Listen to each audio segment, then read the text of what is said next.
স্বামী বিদেশে রয়েছে 3 বছর, আর তুই গর্ভবতী হয়ে গেলি কিভাবে? কলঙ্কিনী, বের হয়ে যা আমার বাড়ি থেকে। তোকে তো এই বুকে জায়গা দিয়েছিলাম, কিন্তু তুই কিভাবে এমন নষ্টামি করতে পারলি?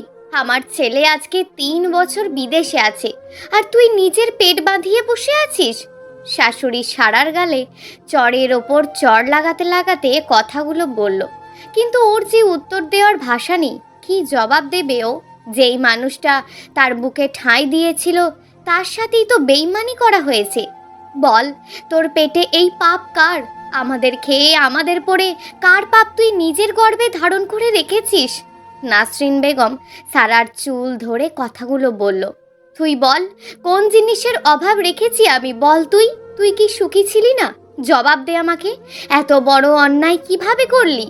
নেহা তার মাকে শান্ত করার চেষ্টা করছে, কিন্তু নাসরিন বেগম কোনোভাবেই শান্ত হতে পারছে না। যেই মেয়েকে রাস্তা থেকে তুলে এনে নিজের বাড়িতে আশ্রয় দিয়েছে, কোনো আশ্রিতার পরিচয় না, নিজের ছেলের বউ হিসাবে, কিন্তু এই হতবুদ্ধিটা কি করে বসলো? এটা ভেবেই নাসরিন বেগমের দুঃখ, কষ্ট, ঘৃণা সব একসাথে হচ্ছে। এই কারণেই হয়তো সবাই বলে, রাস্তার জিনিস রাস্তাতেই ফেলে আসা শ্রেয়। তারা বড় জায়গা পেলেই কি করে নিজেরাই ঠিক পায় না। সারা নাসরিন বেগমের পা জড়িয়ে ধরে বলল, ওমা, আমি তো অন্যায় করেছি। তুমি যদি আমাকে তাড়িয়ে দাও, তাহলে আমি এখন কোথায় যাব? আমার শেষ ঠিকানা যে তুমি। নাসরিন বেগম সারাকে পা থেকে উঠিয়ে দাঁড় করিয়ে আবার ওর গালে 2-4টা চড় লাগায়। তোর মুখখানা দেখলে ঘৃণায় আমার বমি আসছে। তোকে মাফ করব কি করে? কলঙ্কিনী, আমার ছেলেটা বিদেশে গিয়েছে কার জন্য? আরে হতভাগী, সে তো তোর জন্যই পানি জমিয়েছে বাইরে, যাতে করে তোদের ভবিষ্যৎ উজ্জ্বল হয়। কিন্তু তুই এ কি করলি? কার পাপ পেটে ধরলি? পাশের বাড়ির মালিহা বলে, কাকিমা, আমি কয়দিন আগে দেখেছি একটা লোক জানালা দিয়ে সারার ভাবির ঘরে প্রবেশ করে। আমি তখন বিষয়টা বুঝতে পারিনি, বা আমার মাথায় এই জিনিসটা কাজ করেনি, কিন্তু এখন বুঝতে পারছি ভাবির পেটের বাচ্চার বাবা তাহলে সেই লোকটা। নাসরিন বেগম ফোনটা হাতে নিয়ে ছেলের কাছে কল দেয়। আমান কলটা ধরে। তুমি কেমন আছো? প্রেসার কেমন এখন? নাসরিন বেগম ছেলের কথা শুনে হাউমাউ করে কেঁদে ফেলে। কি বলবেন তিনি তার ছেলেকে? তোর বউয়ের পেটে অন্যের সন্তান? এসব ভাবতে ভাবতে নাসরিন বেগমের ব্লাড প্রেসার হাই হয়ে যাচ্ছে। মধ্যবিত্ত পরিবারের ছেলে আমান উচ্চ মাধ্যমিক পরীক্ষা দিয়েই আর পড়াশোনা করা হয়নি বললে ভুল হবে। আসলে ওর পড়াশোনার প্রতি আগ্রহ একটু কমই ছিল। বাবার বেশ কয়েক বিঘা জমি থাকায় চাষবাসের কাজে লেগেছিল, কিন্তু কয়েক বছর পর নতুন আবদার করে বসে মায়ের কাছে, সে বিদেশে গিয়ে কাজ করতে যাবে। নাসরিন বেগম বেশ কয়েকবার বারণ করেছিলেন যে বিদেশে গিয়ে কি করবি তুই? সৃষ্টিকর্তা আমাদের জমি জমা তো আর কম দেয়নি, তুই চাষ কর। না মা, তুমি জানো না আজকে বাইরের দেশে কাজে গেলে কত মূল্য, কত কত টাকা আয় করা যায়। কিন্তু কোনো কিন্তু করো না মা, আমি তো বেশি দিন থাকবো না, মাত্র 5 বছর ওখানে থাকবো, তারপর আবার চলে আসবো। এখানে এসে একটা বড় সড়ো ব্যবসা করব। নাসরিন বেগম শেষমেশ রাজি হয়, কিন্তু একটা শর্ত জুড়ে দেয় যে যাওয়ার আগে বিয়ে করে যেতে হবে। ভাগ্যক্রমে সারার সাথে দেখা হয়। মেয়েটা অনাথ ছিল। নাসরিন বেগমের খুব দয়া হয় ওকে দেখে। দ্বিতীয় কিছু চিন্তা না করেই ছেলের বউ করে ফেলে সারাকে। সারা যেমন মিষ্টি মেয়ে, তেমন তার ব্যবহার। কিন্তু এ কি করে ফেললো? নাসরিন বেগম কানে ফোন ধরে এসব ভেবেই যাচ্ছে। ওপাশ থেকে ছেলেটা কথা বলেই যাচ্ছে, সেটা তার খেয়ালের বাইরে চলে গেছে। হঠাৎ মনে হলো ছেলে কিছু বলছে। মা, তুমি কাঁদছো কেন? কি হয়েছে তোমার? বাড়িতে কে কি নেই? আমাকে বলো কি হয়েছে? সবাই ঠিক আছে তো? বাবা ঠিক আছে তো?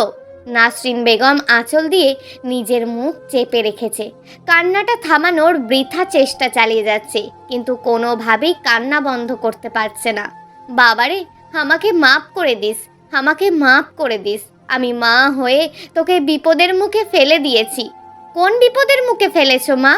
বিদেশে তো আমি নিজের ইচ্ছায় এসেছি, তাছাড়া আমি তো সুখেই আছি, বিপদ কিসের? তোকে বিয়ে দিয়ে আমি সর্বনাশ ডেকে এনেছি। এই বাড়িতে কালনাগিনীর আশ্রয় দিয়েছি। যাকে বৌমা কম মেয়ে বেশি ভেবেছি, সে আজকে অন্যের পাপ বয়ে বেড়াচ্ছে। এই কষ্ট আমি কোথায় রাখবো? তুই আমাকে মাফ করে দে বাবা। মা, হয়েছেটা কি আগে বলবে তো? তোর বউ, তার পেটে এখন অন্যের বাচ্চা। মায়ের কথা শুনে আমার চুপ হয়ে গেল। এই কথার কোনো উত্তর যে ওর কাছে নেই। নাসরিন বেগম আবারও বললেন, চুপ করে আছিস কেন? কিছু তো বল। এই পাপিনীকে নিয়ে আমি কি করব বল? মা, কি হয়েছে তোমার? কথা বলছো না কেন মা?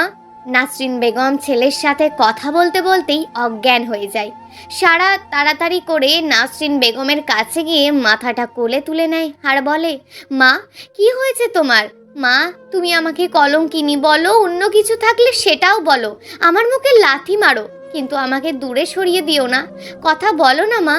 নেহা সারাকে ধাক্কা মেরে দিয়ে মায়ের মাথাটা নিজের কোলের ওপরে নিয়ে বলল, ভাবি, তোমাকে তো বোনের আসনে বসিয়েছিলাম, কিন্তু তুমি এটা কি করলে?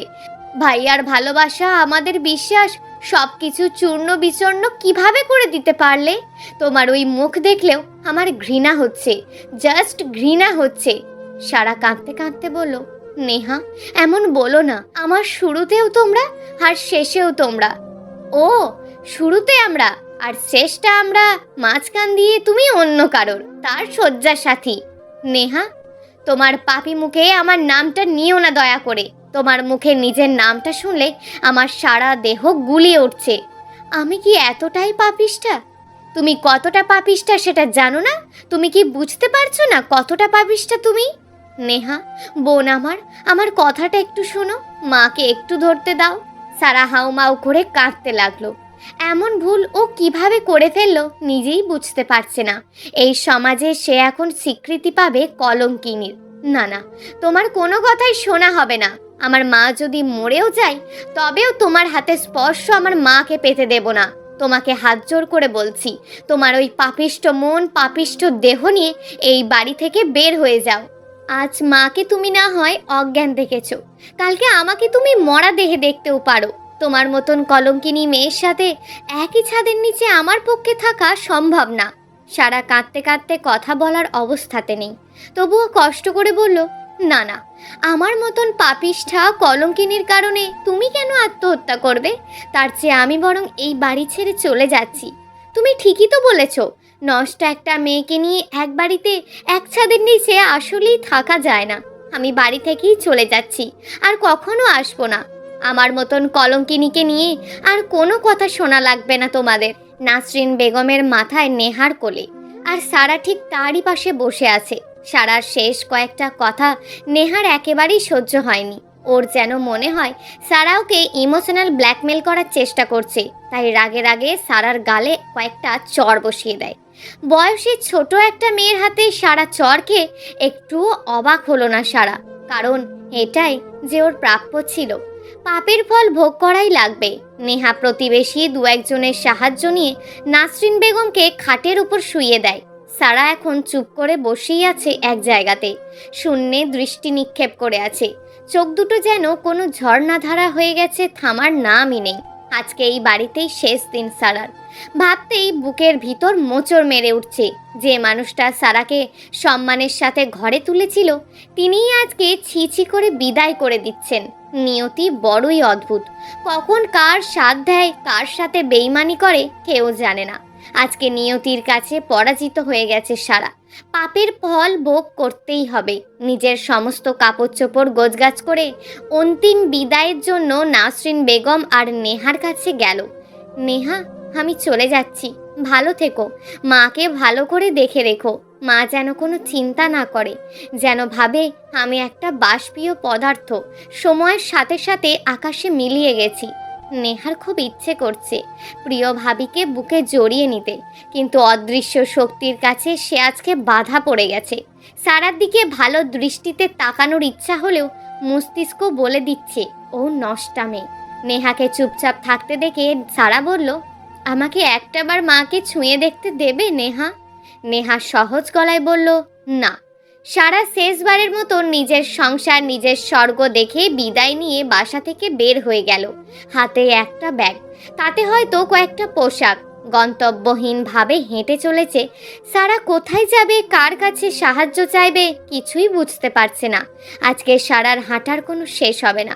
শুধু আজকে কেন, হয়তো সারা জীবন এমন ছন্নছাড়া হয়েই কাটিয়ে দেবে। সন্ধ্যার দিকে সারা মেন রোডের ধার দিয়ে হেঁটেই চলেছে। খুব কষ্ট করে হাঁটছে, কিন্তু দেহ দুর্বল হওয়ার কারণে যখন তখন মাথা ঘুরে পড়ে যেতে পারে। পাশ কাটিয়ে একটা গাড়ি যাওয়ার সময় দাঁড়ালো। আপু, আপনার কি কোনো হেল্প লাগবে? না, আমি ঠিক আছি। আমানের বাড়িতে রাত 8টার দিকে নাসরিন বেগম কিছুটা সুস্থতা অনুভব করেছেন। নেহা থালা থেকে ভাত আর ডাল দিয়ে মাকে নিজের হাতে খাইয়ে দিচ্ছে। নাসরিন বেগম খাবার মুখে নিতে গিয়েও নিতে পারল না, আবার সেই কান্না শুরু করে দিল। নেহামা, বলতো ওকে কিসের অভাব রেখেছিলাম, ও এটা কি করলো? আমাদের বিশ্বাসকে নিয়ে এভাবে খেলা করতে পারলো কিভাবে? মা, যে গেছে তার চিন্তা বাদ দাও, তুমি খেয়ে নাও তো। নেহা, সারা এখন কোথায় আছে? ওর কোনো খোঁজ পেয়েছিস? মা, ওই কালনাগিনী বিদায় হয়েছে, ভালোই হয়েছে। ও জাহান্নামে যাক, তুমি ওর জন্য চিন্তা কেন করবে? নেহা আর নাসরিন বেগম কথা বলছিল। এমন সময় পাশের বাড়ির কণিকা নেহাদের বাড়িতে এসে বলল, নেহা আপু, টিভিতে দেখো কি খবর হচ্ছে, চমকে যাবে তুমি। নেহা টিভি অন করার সাথে সাথেই সত্যিই চমকে উঠল, কারণ খবরে বলছে সারা নামের একজন মেয়ে আর 3জন পুরুষকে অনৈতিক কাজের জন্য গ্রেপ্তার করেছে পুলিশ। নেহা খপ করে টিভিটা বন্ধ করে দিয়েছে। ছি, শেষমেশ ওই পাপিষ্টা খারাপ কাজের জন্য পুলিশে ধরলো। রাগের পিছনে সারার জন্য নেহার মনে যে ভালোবাসাটা ছিল সেটা এক নিমেষেই শেষ হয়ে গেল। হ্যাঁ, সত্যি খবরে দেখানো মেয়েটা নেহার ভাবি সারাই ছিল। আসলে ঘটনাটা ছিল এমন, সারাকে কথাটা বলার সাথে সাথে সারা আশেপাশে তার আরও 2জন মানুষের উপস্থিতি টের পেল। এই লোকগুলো ওই গাড়ির ভিতরেই ছিল। রাতে এমন একটা সুন্দর মেয়েকে দেখে তাদের মনের ভিতর অন্য কিছু কাজ করছে। সারা লোকগুলোর কাছ থেকে একটু দূরে গিয়ে দাঁড়ালো। মানুষগুলোকে কেন জানি ওর একটুও ভালো লাগছে না। কথার ভিতর একটা অন্য ভাব আছে যেগুলো প্রকাশ করা যায়। গাড়ির চালক লোকটা সারাকে চুপ করে থাকতে দেখে আবার বলল, কি ব্যাপার সোনামণি, কথা বলছো না কেন? আবার আমাদের থেকে দূরেও সরে যাচ্ছ? সারা লোকগুলোর মতলব ভালোভাবেই বুঝে গেছে। কিছু না